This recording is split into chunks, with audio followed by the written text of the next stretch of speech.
The sun bites straight through my skin, a kiln without mercy, and every breath rubs my throat raw. Dust scratches my eyes until the horizon wobbles, and the road behind me is a long, empty vein. My tongue is swollen, my phone a dead glass talisman, in my hand. Somewhere behind the heat shimmer is my sister's dust trail and the curve of my own taillights. What happened next will shock you. Before we jump back in, tell us where you're from. If this story moves you, please subscribe. Tomorrow I have a special story for you. I keep walking because the body understands forward when the mind is static. The sunplate sky turns everything white and hard. Gravel needles through my sneakers. I try the phone again. No service. Nothing but a black bar where hope should live.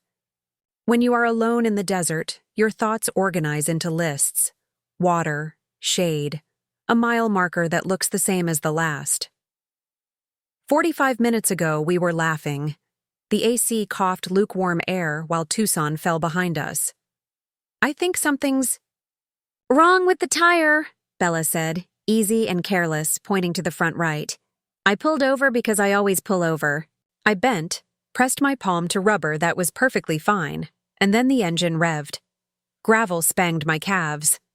By the time I stood up, my sister's face was a blur behind my windshield, my car, her mouth a confident line. She took the road and left me to the heat. I don't even scream. The desert swallows sound. It swallows certainty. I speak her name like it might be water. It isn't. A mirage of motion resolves into a tractor trailer, a dull white rectangle sliding along the horizon. I wave both arms, and the driver lays on the horn, a low, generous animal sound. When the semi hisses to a stop, a man jumps down and jogs toward me with a gallon jug. The water is hot, the best thing I've ever tasted. He asks my name twice before I hear myself answer. He gets me into the cab, calls it in, cranks the AC. The fabric sticks to my shoulders as if to say, "Stay, stay, stay." He says he heard coyotes last night in this stretch. He says the radio chatter always gets weird in the heat. He says he can get me to the nearest highway patrol post faster than an ambulance will find us. I nod because yes is a complete sentence. By the time I reach the Thurston police station, my skin stings and my head is a bell struck once and ringing. Inside, the light is too clean and the air too cold. Officer Wilson offers me a bottle of water with a hand that is steady and unhurried. "Ma'am," he says, "abandoning someone out there? That's not a prank. That's a criminal act." She took my car, I say. She knew there was no signal for miles. He sets the bottle on the counter between us. Name of the owner? It's registered. To me, I say, and my voice contains iron for the first time today. Odessa Lynn Matthews, he types. The keyboard's patter is the sound of progress. He asks for my license and I give it to him with hands that no longer shake. He nods at the photograph and laughs a little. You look happier here. New driver day, I say. All green lights. He asks for the car's plate and VIN, and I recite them from memory. 7 years of praying the engine through the last 10. Highway miles makes numbers sacred. He pulls up the registration. He hums approval. Now your sister, he says. Full name? Isabella. Bella. The name tastes like a bruise. He types. He stops typing. He angles the monitor toward me so I can see without walking around the desk. 3 prior citations for reckless driving. Fines totaled just over 2,000. Under the paid by field. Marianne and Frank Matthews, Mom and Dad. Did you know about these? His voice is soft enough that it doesn't hurt. I shake my head. No. I can name every time they asked me to cover a phone bill or a concert ticket, every time my tips disappeared into the idea of family. But this is new air, thin and burning. He prints the citations. He prints my registration. He prints a small stack of forms that look like a bridge. Documentation matters, he says, and I feel those 2 words latch to some internal latch that has been waiting all my life. We'll take your statement. Then we'll find your car. You have keys? I pat my pocket, pull out the spare I keep on a carabiner. Habit saves you when love does not. When my phone vibrates on the desk, I flinch like it's a snake. I didn't expect it to have enough charge to do anything but be a mirror. 3 missed calls from Mom, 5 from Dad. A message from Bella with a heart and a shrug emoji. An apology in costume. Another vibration. A text from a number I do not recognize and yet know the cadence of. My mother's group thread label, the one that usually contains casserole sign-up links and church potluck reminders. Only this time the preview shows my name. I swipe. I read. She's being stubborn about the car. We need to teach her a lesson. Don't do anything drastic. If she can't sell it, she can't leave. Keep the car in the family, I'll handle it. She'll realize she needs us. The screen blurs, not with tears, but with the relief of proof. It is a terrible relief. The kind that sits down on your chest and says, "You're not crazy." "Officer," I say, and he is already leaning toward me. "You need to see this." He reads. He doesn't comment. He takes my phone and places it face down on the desk as if to steady the room. "This is premeditated," he says at last. "Abandonment with the intention to coerce, and if they used your vehicle without consent, that's unauthorized use." I email myself screenshots so many times my inbox looks like a chorus. I forward them to the officer's case address and to a folder I created 2 months ago when a different habit saved me. I learned to keep receipts because the future needs witnesses. He takes my statement while the printer chatters. I speak slowly enough to make each word true. He doesn't push when I pause. He doesn't finish my sentences. He is a person who understands that silence is sometimes a bridge. When he's done, he makes 2 calls. One sounds like logistics. The other sounds like an invitation extended to someone with a judge's name. "Martin," I hear, and the word drops into the room like a stone into water. I walk into the bathroom and look at myself in the mirror. Sun lines, grit, a mouth that looks like it belongs to a stranger and a person who is done. In the lobby, the trucker who found me has gone, but he left a handwritten note on a napkin. "You're tougher than you look." I fold it into my pocket like a talisman. We drive to my parents' house that night because I ask for tonight. Officer Wilson sits behind the wheel of the cruiser like a mountain. Jackie pulls in behind us in her Honda, her eyes steady in the mirror. I have 2 small boxes in the backseat of my car with my whole life. Documents, a lockbox with deposits from double shifts, a spare pair of sneakers that still smell like coffee and bleach. Mom opens the door with tears already arranged on her face. Dad stands behind her with his arms folded so tightly I worry for his blood pressure. Bella sits on the bottom stair in a blue sundress that makes her look younger and softer than she has been in years. "Odessa," Mom whispers, reaching for me. "Thank God. We were so worried." I step back, and her hand closes on air. I do not apologize for the air between us. "Miss Isabella Matthews," Officer Wilson says, his voice the kind that makes a room obey. "We need to discuss an incident on Route 19, and we have some messages we'd like to preserve." "It was a misunderstanding," Mom says. "She overreacted." "We have the texts," he replies. His tone is not cruel. It is a flat surface, on which truth stands without wobbling. I walk past them to my room. I find the things that are mine and place them into a box. The walls look both smaller and taller than they did in high school. I run a hand along the windowsill where I used to press my forehead and count to 60 until it was safe to go downstairs. When I come back, Dad says, "Family comes first, Odessa Lynn." "I know," I say. "That's why I'm going first." Bella reaches for me. "I'm sorry," she says. "I was just doing what the chat told you," I say, because mercy without truth is just a different kind of lie. We leave with my boxes and my car, and Officer Wilson follows us to Jackie's apartment. He doesn't say anything about the way my fingers stay white-knuckled on the steering wheel. He points to the lot lights and says, "Park under those. They make the cameras work better." Sleep comes like a door I finally get to close. In the morning, I wake to a town that has already heard. That is the thing about small places. The air moves gossip like pollen. I work the lunch shift at Rosie's Diner because life is a string of choices, and also because rent is real. The booths are red vinyl. Table 8 is Mrs. Caldwell's territory. I pour coffee and listen to my heart decide where it lives. My father arrives at 2 in a suit he wears when he wants the room to respect him. Conversations stumble and then lean closer. "We need to talk," he says. "In private." "I'm working," I say. "My shift ends at 4. He tries the thing where his voice turns into a story about my mother being heartbroken. He talks about duty and neighborhoods and the way people will talk if I don't do the right thing. He gestures like he's blessing me and like he's conducting an orchestra.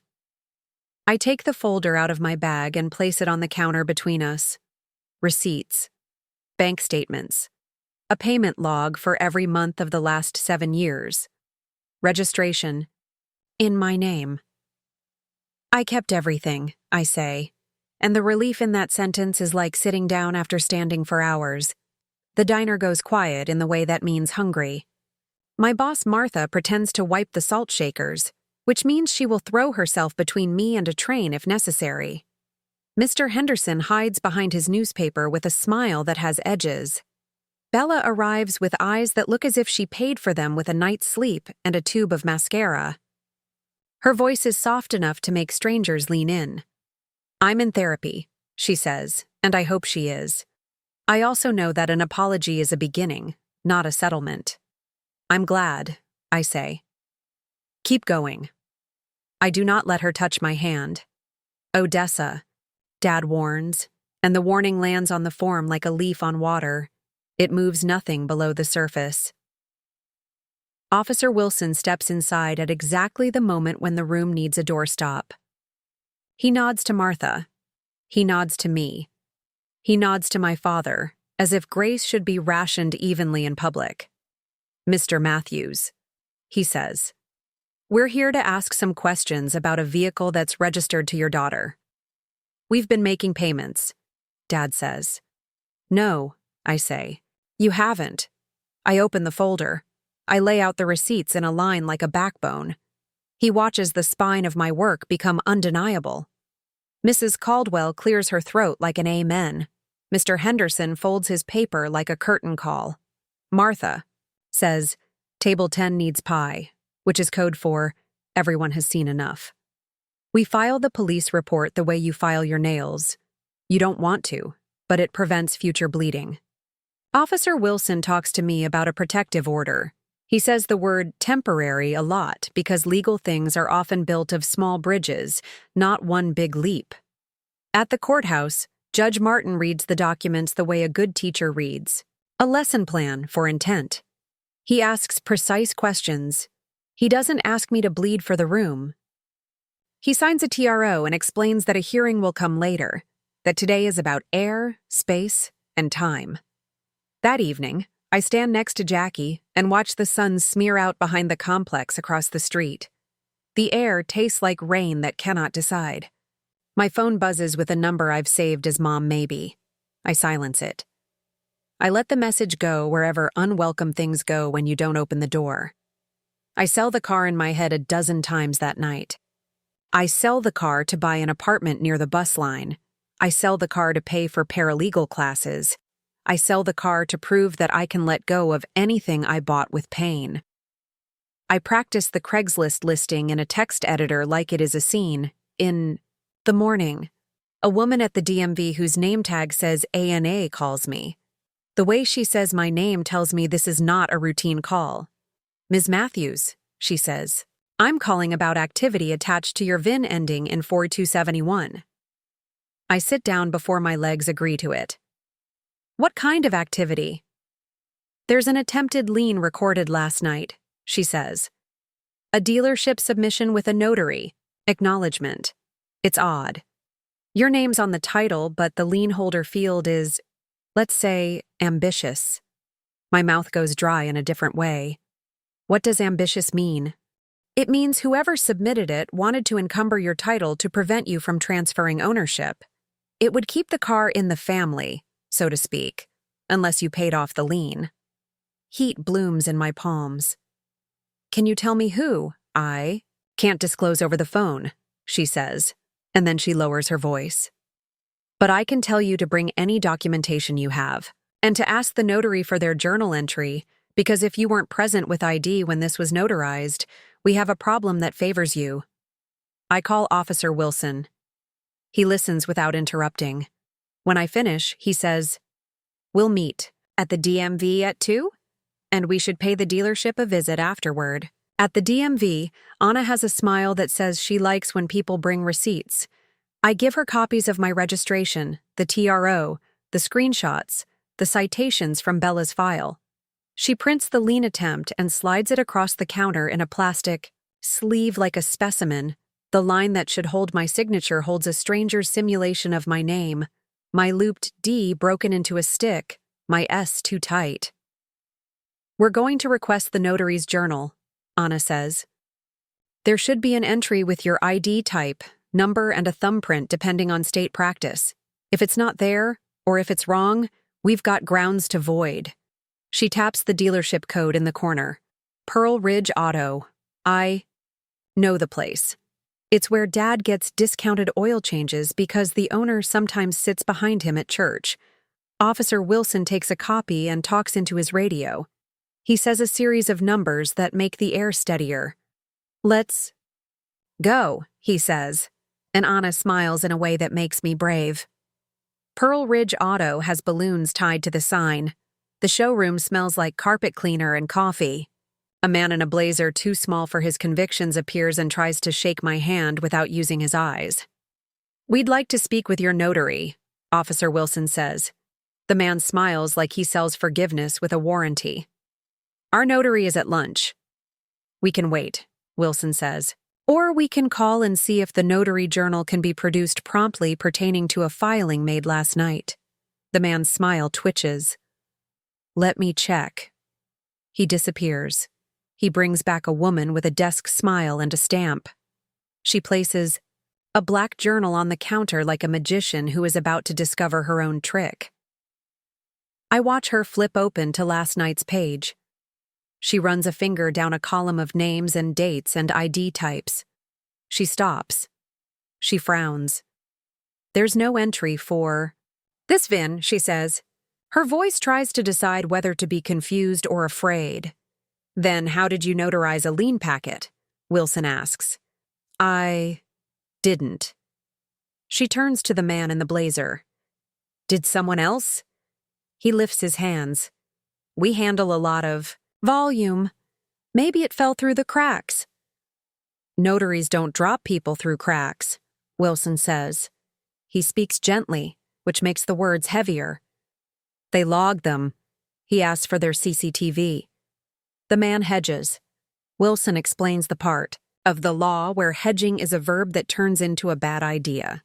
The man fetches a manager who fetches a key, who fetches a confession in the shape of footage. On the monitor, my father in the notary cubicle at 8:41 p.m., a form on the desk and no me anywhere. He talks to someone off frame. He points at a line, as if pointing grants it authenticity. The camera does not catch a stamp. It catches the shape of a lie trying to dress as paperwork. I don't speak. The notary flips back a page and finds an entry that looks like it was added at 8:59 with a different pen and a hurry. The ID number doesn't match mine by 3 digits. The signature doesn't match my signature by a person. "I need to make some calls," she says. "And I feel sorry for her in the way you feel sorry for someone who is about to learn something hard about the person who pays them." Anna at the DMV receives the copies by email while we're still in the showroom. She replies with a sentence that feels like a hand on my back. "I can initiate a hold to prevent title changes pending investigation, and we can void this submission for lack of proper notarization." Wilson turns to me. "We'll also note attempted fraud." If the dealership was complicit, that's one set of consequences. If someone brought them a form and they tried to make it fit, another set. The manager tries the apology that does not say the word sorry. He tries the settlement that sounds like silence in a different suit. Wilson takes down his name. The notary writes out a statement with a pen that doesn't shake. I stand in the parking lot under a balloon that reads, "Sale," and picture the chat messages like receipts hung on a clothesline. Teach her a lesson. Keep the car in the family. If she can't sell it, she can't leave. We go to Judge Martin's office, which is the corner booth at the diner when it's not a courtroom and his law library when it is. He reads the notary statement. He reads the lien packet. He asks Wilson 2 questions and me 1. What do you want? It's the first time anyone has asked me that, like it's not a trick. I want my title clear, I say. I want to be able to sell or not sell without being leashed to anyone else's decisions. And I want the truth to be heavier than the story they tell about me. Good, he says. He sketches a timeline on the back of a napkin and the napkin looks sturdy. He explains that we'll ask the DMV to void the attempted lien, that the notary's statement and the footage are sufficient for the administrative action. He explains that criminal charges are separate, that these things take time. That time doesn't mean nothing is happening. He asks if I need a place to stay, and I tell him Jackie's couch smells like cinnamon and laundry soap and feels like safety. He nods and tells me about a room opening in his daughter's duplex in Phoenix next month. He says the rent is kind. He says the light is good in the mornings. When I step outside, the evening has the color of peaches. My phone vibrates again. A message from Mom. Your father's heart is delicate. This stress is dangerous. Please come home and talk. I have already called Dr. Winters. I type back. He says he hasn't seen Dad in 8 months and his last checkup was a textbook of normal. 3 dots. Disappear. 3 dots. Disappear. No reply. At home, Jackie has taped a piece of paper to the fridge that says, New rules. 1. We eat sitting. Down, not over the sink. 2.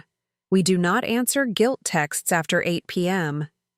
3. We keep our receipts like they are rosaries. I laugh so hard I cry and then I cry so hard I laugh.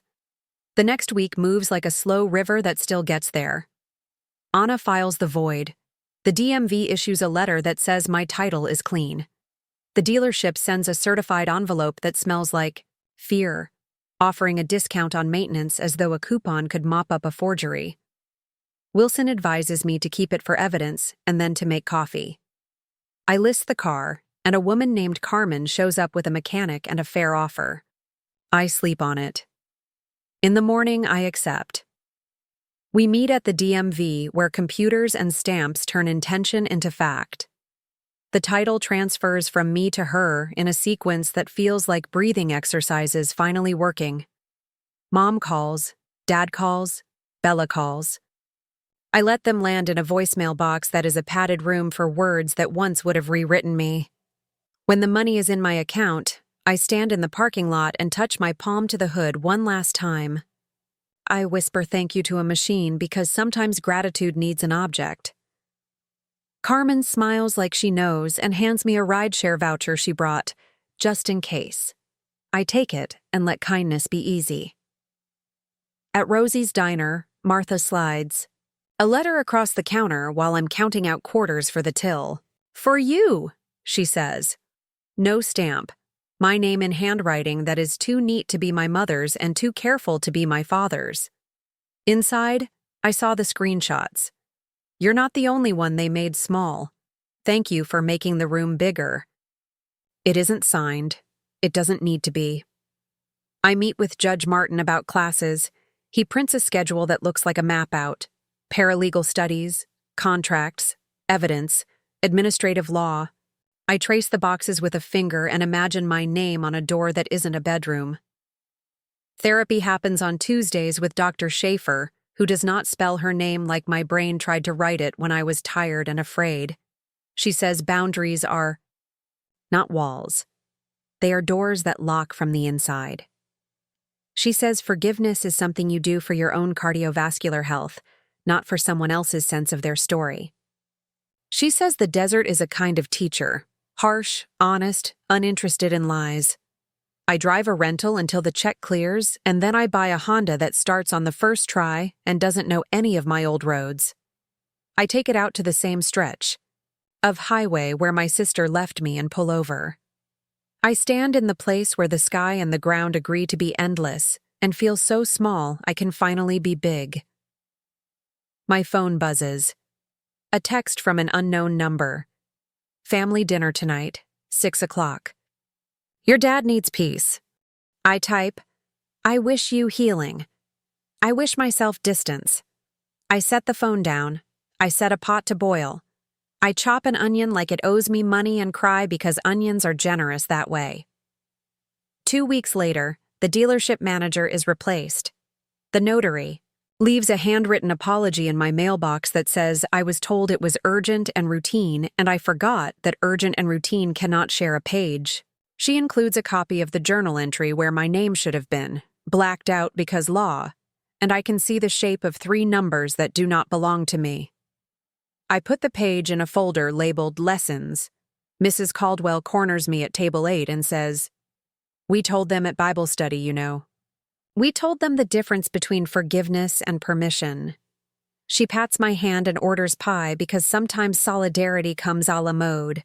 I imagine a courtroom I may never enter, a judge I may never face, a set of consequences I don't need to engineer because I have already built the only future I can inhabit. I don't need my parents to be punished for me to be free. I needed me to stop being a witness against myself. On a bright Saturday, Jackie drives me to Phoenix to see a room that will be mine. The windows face east. The floor creaks in the friendly way. The landlord says he knows my boss from the diner and that she says I am steady, and I think steadiness is the compliment I have been chasing without knowing its name. I change my number. I email people who are not my family to tell them how to reach me. I set up a savings transfer that skims money off the top and sends it to a future I can't see yet. I stop looking for permission and start reading lease clauses for fun. Bella texts from a new number that begins with a sorry and continues into an essay about how hard it is to be the one people love the most. I reply with a single sentence that took me weeks to grow. I wish you healing, and my boundaries remain. She sends 3 more messages and a photo of a sunset that is not the one I'm looking at. I do not reply.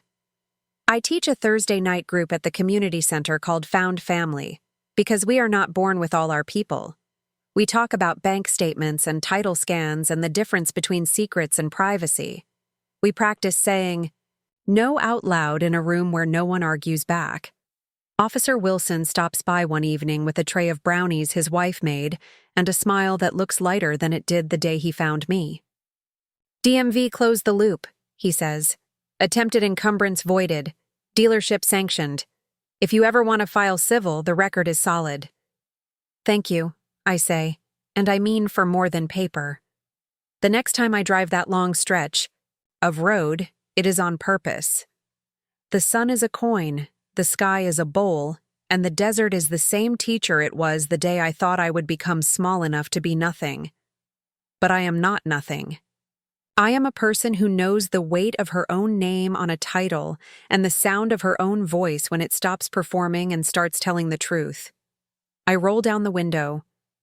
The heat rises in like a history, and I let it. I park where the mile marker leans and step out onto gravel that remembers me. I place one hand on the hood of the car that chose me this time, and the other on the air that is full of absence and not one bit empty. What would you have done in my place? I ask the road, the sky, the invisible thread that connects me to the people who will hear this story and find their own. Press charges? Or was a restraining order and a clean title enough? I take a breath that tastes like dust and victory, and the beginning of rain. 2 more great stories are next. Don't miss them. Subscribe and turn on notifications.